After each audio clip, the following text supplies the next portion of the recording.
Hello guys, welcome back to hello engineer platform. जैसा कि आप लोग को पता है कि मेरा सॉइल मैकेनिक्स का लेक्चर चल रहा है और इन सॉइल मैकेनिक्स मैं चैप्टर नंबर 4 स्टार्ट कर रखा हूं, जिसका नाम है परमेबिलिटी ऑफ सॉइल। यस, तो मैंने लास्ट क्लास में परमेबिलिटी पे डिफिनेशन दिया था कि परमेबिलिटी क्या है एक्चुअली में, है ना। और आज का हमारा टॉपिक जो है, हेडिंग जो है, डार्सी लॉ इन सॉइल। ठीक है ना। ये डार्सी एक साइंटिस्ट थे फ्रेंड, जो एक एक्सपेरिमेंट करके निकाले थे कि सॉइल पे जो है कैसे जो है परमेबिलिटी का वो जो है इफेक्ट डालता है हमारा। ठीक है ना। और डार्सी लॉ हमारा डिस्चार्ज का एक फार्मूला दिए थे इन टर्म ऑफ परमेबिलिटी। ठीक है ना, जो कि मैंने लास्ट क्लास में स्टार्ट किया था। तो आज हम फ्रेंड ये सारे के सारे चीज़ देखेंगे। तो आइए वीडियो को हम स्टार्ट करेंगे। ठीक है ना। तो सबसे पहले तो आप ये समझ लीजिए फ्रेंड कि हम लोग अभी ये 4th नंबर चैप्टर स्टार्ट कर दिया। तीन जो है चैप्टर ऑलरेडी कवर कर लिया। ठीक है। तो अब डार्सी लॉ क्या कहता है फ्रेंड कि हमारा फ्लो में क्या क्या होता है फ्रेंड। एक सेकेंड मैं समझाऊंगा थोड़ा सा आप लोग को फ्लो, तब फिर मैं ये डार्सी लॉ पे आता हूँ। जैसे हमारा किसी भी चीज़ से जब फ्लो होता है फ्रेंड, पाइप फ्लो या जो भी हो फ्लो, मैं फ्लो का बात कर रहा हूँ। ठीक है, ऐसे आ जाइए। तो ऐसे मान लिए कि ये एक है, इस सर्कुलर का ही एग्जांपल ले लेते हैं। ठीक है ना। ठीक है, तो ये हमारा क्रॉस सेक्शन एरिया हो गया। ठीक है, और इसमें जो फ्लो होगा तो वेलोसिटी भी होगा, और जो वेलोसिटी होगा ये क्रॉस सेक्शन एरिया से होके जाएगा। तो हमारा क्या होता है फ्रेंड कि ये डिस्चार्ज को हम लोग बोलते हैं एरिया इनटू वेलोसिटी। ठीक है, ये हमारा डार्सी साहब बोल के गए। ठीक है ना। डिस्चार्ज क्या होता है, वेलोसिटी इनटू एरिया। जिस भी पाइप फ्लो हो या सेक्शन हो या फिर ट्रेपोजाइडल फ्लो हो, कोई भी फ्लो हो, ये नहीं कहा गया कि सिर्फ एक के लिए वैलिड है। अब जैसे ऐसा हमारा आप लोगों ने देखा होगा कलभट वगैरह, कहीं पे आप लोग देखा होगा ऐसा। ठीक है, ऐसा कहीं पे कलभट देखा होगा आप लोगों ने।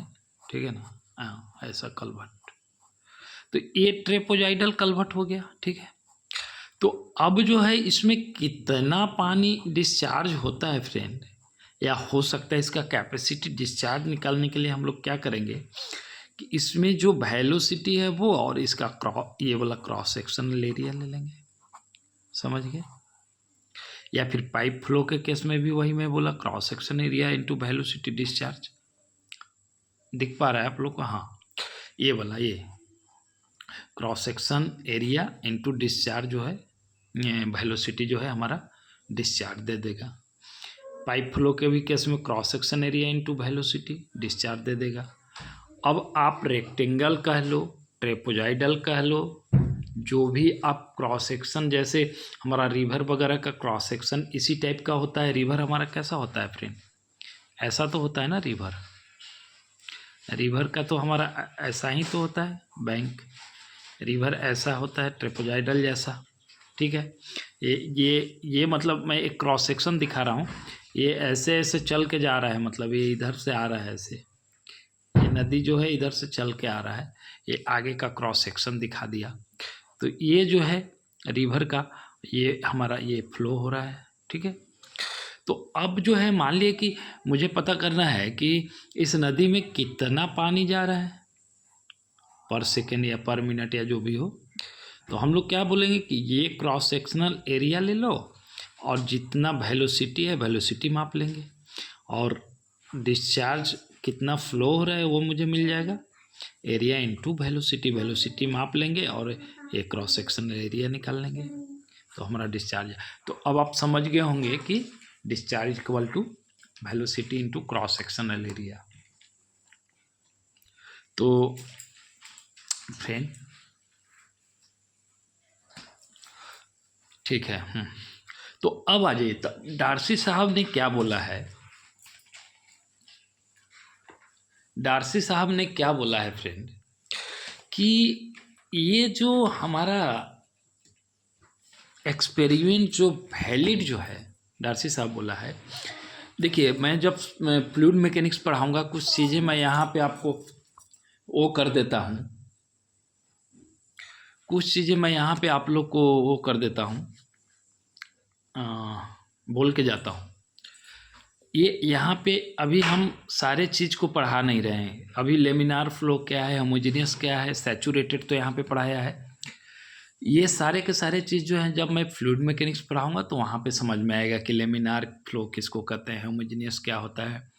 तो डार्सी साहब का अजम्पशन है यहाँ पे, इस डार्सी लॉ को करने के लिए मैं इसीलिए यहाँ पे बोल दे रहा हूँ कि मैं फ्लूइड मैकेनिक्स में सब बातें पढ़ाऊँगा, और नेक्स्ट जो हमारा सब्जेक्ट स्टार्ट होगा फ्लूइड मैकेनिक्स यहाँ स्टार्ट होगा। तो डार्सी साहब क्या बोला फ्रेंड, कि हमारा लॉ जो है, डार्सी लॉ जो है वैलिड फॉर किसके लिए है friend, laminar flow, homogeneous flow और सैचुरेटेड होना चाहिए सॉइल, ठीक है। ये तीन चीज मोटा मोटी आपको याद रखना है। तब ये डार्सी साहब आगे क्या बोला है कि according to Darcy law, Darcy साहब ही बोल रहा है कि अकॉर्डिंग टू मेरे लॉ के अनुसार, या डार्सी लॉ आप अगर पढ़ रहे तो बोलिए अकॉर्डिंग टू डार्सी लॉ बोला गया है कि वेलोसिटी जो है ना directly proportional to hydraulic gradient. Yes, hydraulic gradient क्या होता है फ्रेंड, अभी इसको समझना पड़ेगा।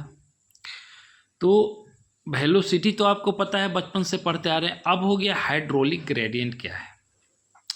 तो डार्सी साहब ने एक वो दिया है, डार्सी साहब ने एक वो दिया है डायग्राम बना के, बोला है कि हम लोग ऐसे पीजोमीटर हमने पढ़ाया था ना, पीजोमीटर तो नहीं, वो पढ़ाया था ना, क्या बोलते हैं, हमने वो पढ़ाया था, पीजोमीटर नहीं पढ़ाया, क्या पढ़ाया था, एक वो निकालने का यूट्यूब पढ़ाया था। उसमें हम लोग बोले थे कि पानी जो है कितना ऊपर गया कितना कैपिलरी, हाँ कैपिलरी राइज और कैपिलरी डिप्रेशन पढ़ाया था, याद नहीं आ रहा था मैं क्या। तो उसमें डार्सी साहब क्या बोला था, राइज होगा न फॉल होगा, हमने वहाँ पे पढ़ा है।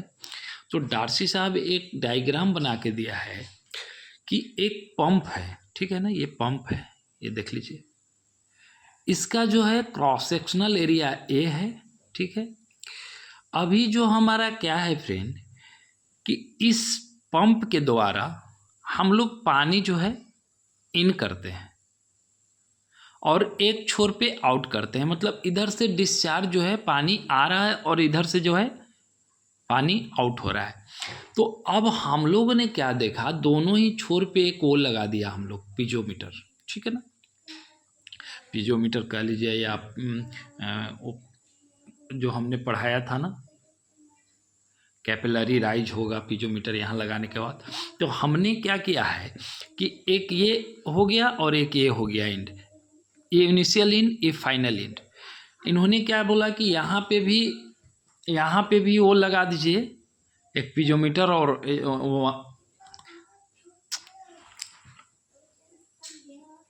इस एंड पे भी पीजोमीटर लगाइए और उस एंड पे भी पीजोमीटर लगा दीजिए, दोनों एंड पे।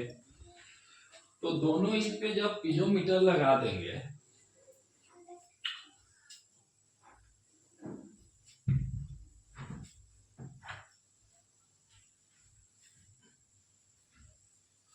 हाँ, दोनों इन पे जब पीजोमीटर हम लगा देंगे फ्रेंड, इनिशियल और फाइनल पे, तो हम लोगों ने क्या देखा, ठीक है, पहले देखिए यहाँ पे क्या देखा गया कि पानी का इसमें जो राइज होगा, राइज होगा, पानी का लेवल जो है यहाँ पे कुछ ज़्यादा है इस पीजोमीटर में, और इस पीजोमीटर में जो है पानी का लेवल थोड़ा कम है, देखने को आपको मिल रहा है। अभी यहाँ पे बहुत सारी चीज़ है जो मैं स्किप करके चलूँगा, सिर्फ नॉर्मल आपको मैं डार्सी लॉ जो बताए हैं वो बताने का कोशिश कर रहा हूँ। अब ये यहाँ पे पानी ज़्यादा क्यों है राइज और यहाँ पे क्यों राइज कम है, वो मैं जब फ्लूइड मैकेनिक्स पढ़ाऊँगा। प्रेशर डिफरेंस के कारण होता है फ्रेंड।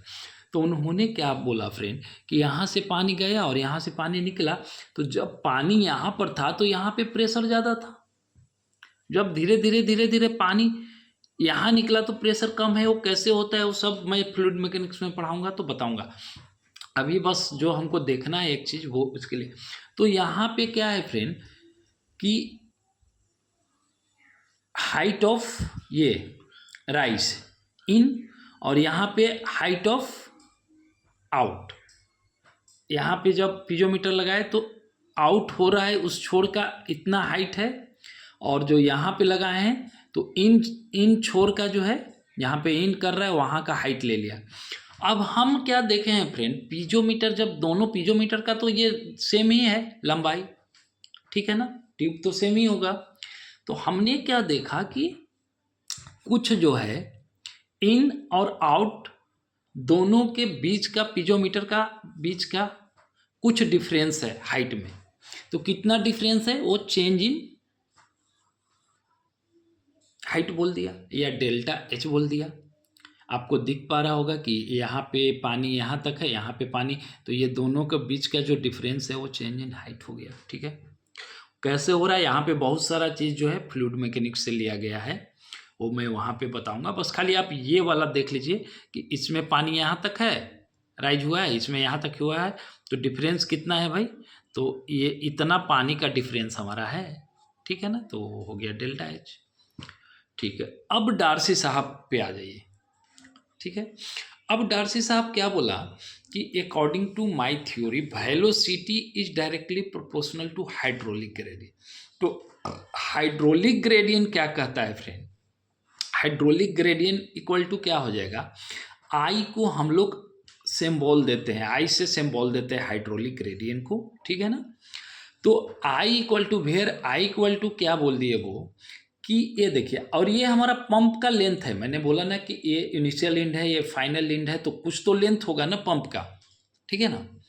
तो उन्होंने क्या बोला है फ्रेंड कि इनिशियल एंड से फाइनल एंड का जो हाइट का जो चेंज होगा पिचोमीटर में वो पर यूनिट लेंथ, ठीक है, एच बाई एल, यहाँ पे डेल्टा एच लिख सकते हैं, डेल्टा एच कह सकते हैं, या एच हमने ये जो स्मॉल जब होता है ना तो हम लोग इंटीग्रेट इसको कर देंगे डेल्टा को तो एच आ जाएगा, तो हमने एच बाई एल लिख दिया है। तो आप सीधा बोल लीजिए कि एच जो है दोनों का पीजोमीटर का डिफरेंस हो जाएगा हाइट में, और एल पर यूनिट लेंथ कितना ये दोनों कितना दूरी पे पीजोमीटर लगा है पंप में, एल और ये दोनों के बीच का हाइट का difference, this is known as hydraulic gradient. अब आप समझ गए कि हाइड्रोलिक ग्रेडियंट क्या होता है फ्रेंड, समझ गए होंगे, H Y L, where H is the difference between piezometer from initial end to final end, और लेंथ क्या है, इनिशियल और फाइनल इंड का पंप का लेंथ होता है। या फिर ये अगर सॉइल में भी देखा जाए कि यहाँ पे इनिशियल सॉइल है और यहाँ सॉइल फाइनल है, यहाँ से हम लोग पानी, ये तो हम पंप का एग्जांपल वो दिए हैं, एक्सपेरिमेंट लैब में किए हैं। तो ऐसा मान लीजिए सॉइल का इस छोर से पानी हम लोग का जा रहा है, इस छोर से निकल रहा है, तो यहाँ पे भी एक पीजोमीटर लगाएंगे कि यहाँ पे भी लगाएंगे, दोनों का डिफरेंस देख लेंगे, उसके बाद कितना लेंथ तक पानी जा रहा है वो लेंथ ले लेंगे, आओ हाइड्रोलिक ग्रेडियंट अगर बोल देगा तो एच बाई एल करके निकाल लेंगे। तो अब वही बोले हैं कि velocity is directly proportional to hydraulic gradient where I is hydraulic gradient, है ना। अब आप जानते हैं फ्रेंड, आप बचपन से पढ़ते आ रहे हो 10th या 12th में 11th में पढ़े होंगे शायद, कि कोई भी चीज़, किसी भी चीज़ का वो डायरेक्टली प्रोपोर्शनल जब होता है, तो जब हम उसको ये इसको हटाते हैं प्रोपोर्शनलिटी को, जब हम v = लिखेंगे तो एक कांस्टेंट आ जाता है, ठीक है ना। तो कोफिशिएंट ऑफ परमेबिलिटी आ गया, एक कांस्टेंट आ गया इसका। तो ये डायरेक्टली प्रोपोर्शनल जब हटा लिया, बरा इक्वल किया, तो एक कांस्टेंट आ जाता है, और आई तो आई है ही, ये डायरेक्टली प्रोपोर्शनल तो है ही। तो अभी हमारा क्या हो गया डार्सी साहब के अनुसार कि velocity equal to K I, where I is the hydraulic gradient, है ना, और के इज कोफिशिएंट ऑफ परमेबिलिटी, या फिर परमेबिलिटी कांस्टेंट भी बोलते हैं के को, ठीक है ना फ्रेंड। तो ये दो चीज़ें यहाँ पे आप देखिए कि वेलोसिटी अब मेरा निकल के आ गया, ये हो गया इक्वेशन फर्स्ट। मुझे लग रहा है फ्रेंड थोड़ा धीरे धीरे बता रहा हूँ, क्योंकि ये समझना बहुत ज़रूरी है आप लोग को, ठीक है ना। तो ये हमारा आ गया वेलोसिटी का equation according to Darcy law, कि velocity is directly proportional to hydraulic gradient और v = K I, where K is permeability constant और आई इज हाइड्रोलिक ग्रेडियंट, ठीक है। यूनिट मैंने तो लास्ट क्लास में पढ़ाया था कि यूनिट क्या है, सेंटीमीटर पर सेकेंड। बट फ्रेंड सेंटीमीटर पर सेकेंड रखना नहीं है, मैं यहाँ पे लिख दिया, चूँकि डार्सी साहब लेके चला था तो यही यूनिट लेके चला था। यहाँ पे मीटर पर सेकेंड भी हो सकता है ना, पर सेकेंड भी हो सकता है, लेंथ फीट पर सेकेंड भी हो, मतलब उसको हमको यूनिट से लेना देना नहीं, फिर भी मैं यूनिट लिख दिया, ठीक है।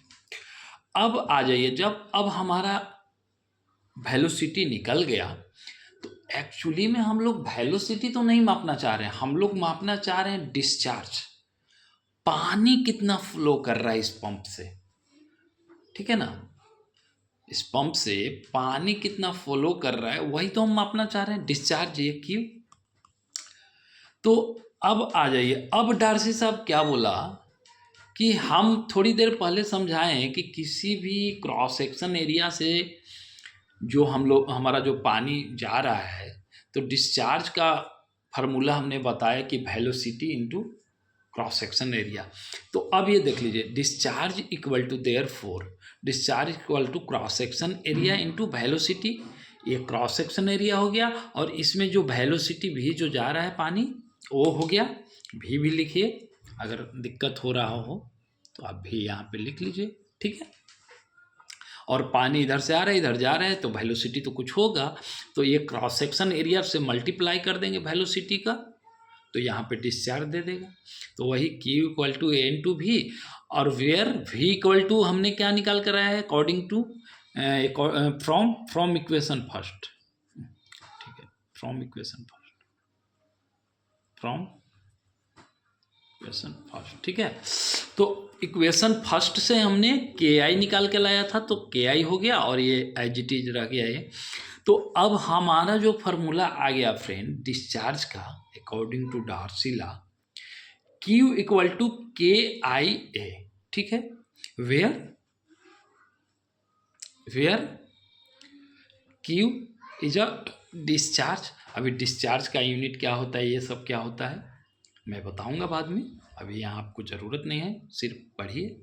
मैं लास्ट जब नेक्स्ट क्लास लेके आऊँगा तो ये सारे का, ठीक है ना, मीटर क्यूब पर डे या मीटर क्यूब पर सेकेंड, जो भी वेलोसिटी का डिस्चार्ज का वो होता है, मैं बताऊंगा आपको, ठीक है। तो ये डिस्चार्ज आई हाइड्रोलिक ग्रेडियंट और ए क्रॉस सेक्शन ग्रेडियंट, यस याद रहे फ्रेंड, यहाँ पे मैंने लास्ट क्लास में पढ़ाया था, नहीं जब लास्ट चैप्टर पढ़ा रहा था उसमें मैं बोला था कि हमारा सरफेस एरिया का ज़रूरत पड़ रहा था कहीं पे, नॉट क्रॉस सेक्शन एरिया। हमने एक पढ़ाया है लास्ट जो चैप्टर था, तो वहाँ पे मैं सरफेस एरिया पे बात कर रहा था।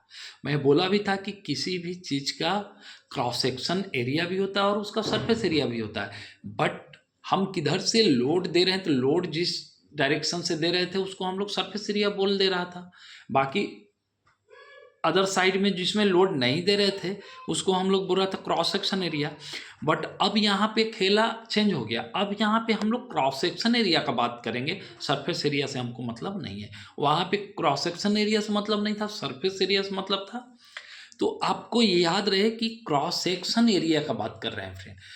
और सरफेस एरिया क्या हो जाएगा, क्रॉस सेक्शन इंटू लेंथ जब वो कर देंगे, पूरा यहाँ तक का एरिया जब निकाल लेंगे सिलेंडर का। ये देखिए अभी आ जाइए, मैं आपको इसी में समझा देता हूँ सरफेस और ये क्रॉस सेक्शन क्या है। जब हम फ्रेंड ऐसा है हमारा, ठीक है, ऐसा है, तो अगर हम ये वाला निकालेंगे तो सर्किल का एरिया निकालने से हमारा ये क्रॉस सेक्शन एरिया दे देगा। बट हमारा अगर ये सरफेस एरिया चाहिए तो ये हम सिलेंडर का पूरा वो निकाल लेंगे, ठीक है ना, ये बेलन का ये वाला, तो सरफेस एरिया आ जाएगा, ठीक है ना। तो इसमें फ्रेंड हमने क्या देखा कि डार्सी लॉ क्या अल्टीमेटली निकाल के लाए हैं, कि डार्सी लॉ लाए हैं कि discharge equal to area into velocity तो होगा, तो ये तो हर जगह एरिया इंटू वेलोसिटी होगा। बट यहाँ पे एक एक्स्ट्रा टर्म वो लेके आए हैं, हाइड्रोलिक ग्रेडियंट, ठीक है। आई क्या होगा, मैंने समझाया है कि जहाँ पे दो छोर पे हम लोग पीजोमीटर लगाएंगे, वो लेवल डिफरेंस होगा, हाइट का डिफरेंस होगा पानी का, कि इसमें ज़्यादा पानी है इनिशियल पे, फाइनल पे कम है, दोनों में कितना पीजोमीटर का डिफरेंस हुआ वो एच हो गया, कितना लेंथ के बीच में दोनों पीजोमीटर लगाए वो। तो हाइड्रोलिक ग्रेडियंट जो है फ्रेंड एक हमारा यहाँ पे मेन हो गया डार्सी लॉ में, ठीक है। और ये जो है हो गया, ये कोफिशिएंट हो गया, डार्सी कोफिशिएंट भी कहीं कहीं बोल देते हैं, या कोफिशिएंट ऑफ परमेबिलिटी भी बोल देते हैं, या परमेबिलिटी कांस्टेंट भी बोल देते हैं। इसके को मैं बोल रहा हूँ फ्रेंड, ठीक है ना। तो आप लोग ये चीज़ें फ्रेंड याद रखिए। ऐसे तो मैं मान लिया कि अकॉर्डिंग टू डार्सी लॉ हमने ये फार्मूला याद कर लिया डिस्चार्ज का कि KIA। ऐसे अगर नॉर्मल कोई ये मान लिए कि जा रहा है, डार्सी लॉ हम नहीं बोल रहे हैं, ये हमारा एक पंप दिया है, इसमें कोई बोलता है कि भाई कितना पानी इधर से पानी जा रहा है, इधर से निकल रहा है डिस्चार्ज, ठीक है। तो अब भैया बता दो कि कितना पानी जा रहा है, ठीक है ना, इस पंप से होके कितना पानी जा रहा है। तो हम लोग क्या बोल देंगे कि अच्छा ये पंप का क्रॉस सेक्शन एरिया निकाल लेंगे, इसमें जो वेलोसिटी, जो पानी जिस वेलोसिटी से जा रहा होगा उसका वेलोसिटी माप लेंगे, और हम देयरफॉर लिख देंगे सीधा कि discharge equal to area into velocity. तो ये हमारा नॉर्मल केस में हमने ये बोल दिया। बट डार्सी लॉ में तो बोला गया है कि ये भी जो होता है KI के बराबर होता है। तो अब ये भी जो है आपको अगर कोई नॉर्मल चीज़ में निकालना है तो भी डायरेक्टली आप वेलोसिटी माप लीजिए। अगर डार्सी लॉ से अकॉर्डिंग टू डार्सी लॉ चलेंगे तो हाइड्रोलिक ग्रेडियंट अगर पीजोमीटर दिया है दोनों छोर पे तो उसका वो हाइट का डिफरेंस निकालेंगे, कितना लेंथ में हमारा पीजोमीटर इंसर्ट किया गया है, कितने दूरी पे उसका पर यूनिट लेंथ करेंगे और आई निकाल लेंगे। और ये कांस्टेंट K जो है दिया हुआ रहता है फ्रेंड, ठीक है ना, कहीं कहीं दिया हुआ रहता है, कहीं कहीं हम आगे पढ़ाएंगे कि एवरेज अगर दिया हुआ नहीं है तो डार्सी लॉ कुछ कांस्टेंट एवरेज वो भी दे रखे हैं कि किस सॉइल के लिए कितना लेना है, किस सॉइल के लिए कितना, तो उसको भी आपको मेमोराइज करना होगा। अभी तो हमारा ये जस्ट इनिशियल फेज है, डार्सी लॉ आज हमने स्टार्ट किया है, ये हमारा इनिशियल फेज है, ठीक है ना। तो आप लोग आराम आराम से जो है चीज़ों को पढ़िए। हाँ, फिर हम नेक्स्ट क्लास में, आज मैं यहाँ पे सोच रहा हूँ कि लेक्चर को समाप्त करता हूँ, क्योंकि ये फ्रेंड बहुत ही इम्पोर्टेंट चीज़ है, ठीक है ना, डिस्चार्ज से डार्सी लॉ। इसलिए इसको थोड़ा ज़्यादा पढ़ाने से ना आप लोग को मेमोराइज नहीं हो पाएगा, आप लोग को ज़्यादा लेक्चर अगर बड़ा हुआ तो आप लोग पढ़ नहीं पाओगे, इसलिए मैं छोटा लेक्चर बना रहा हूँ और यहाँ पे मैं आज अपना लेक्चर समाप्त करता हूँ, ठीक है। हम फिर मिलेंगे नेक्स्ट वीडियो में नेक्स्ट टॉपिक के साथ। चैप्टर यही होगा 4th परमेबिलिटी। आप लोग फ्रेंड तब तक के लिए ये जो मैंने पढ़ाया है डार्सी लॉ क्या है, हाइड्रोलिक ग्रेडियंट क्या है, ठीक है ना, के क्या है, परमेबिलिटी क्या है, ये सब पढ़िए। एरिया और वेलोसिटी तो पहले से ही पढ़ रखे हैं, तो जो चीज़ आपको थोड़ा नया दिखा है उस पर आप ध्यान दीजिए। क्यू क्या है, डिस्चार्ज क्या है, वो भी आप लोग पहले से शायद पढ़ रखे होंगे, लेकिन नया चीज़ जो है हमारा आई और के है, इस पर ध्यान देना। और एकदम अभी राइट नाउ मेमोराइज कर लीजिए कि according to Darcy law discharge का formula K I A, where K is constant, permeability constant, I is hydraulic gradient, A is cross section area. ठीक है, मुझे लगता है कि आप लोग मेमोराइज कर चुके होंगे। आज मैं यहाँ पे अब लेक्चर समाप्त करता हूँ। एक अनाउंसमेंट है फ्रेंड आप लोग के लिए, अगर कोई न्यू स्टूडेंट मेरा वीडियो से जुड़े हैं तो चैनल को सब्सक्राइब कर ले, बेल आइकन दबा ले, ताकि मैं जब नेक्स्ट वीडियो डालूँ तो आपका मोबाइल में नोटिफिकेशन जा सके और आप वीडियो देख पाओ। एक और है अनाउंसमेंट, ये मेरा थर्ड सब्जेक्ट है सॉइल मैकेनिक्स। ऑलरेडी मैं 2 सब्जेक्ट कवर कर रखा हूँ। फर्स्ट है हमारा आरसीसी और सेकेंड है हमारा building material. Those who have interested must watch through our channel. This announcement is only for new student. Okay friend, bye, हम फिर मिलेंगे नेक्स्ट वीडियो। ओके।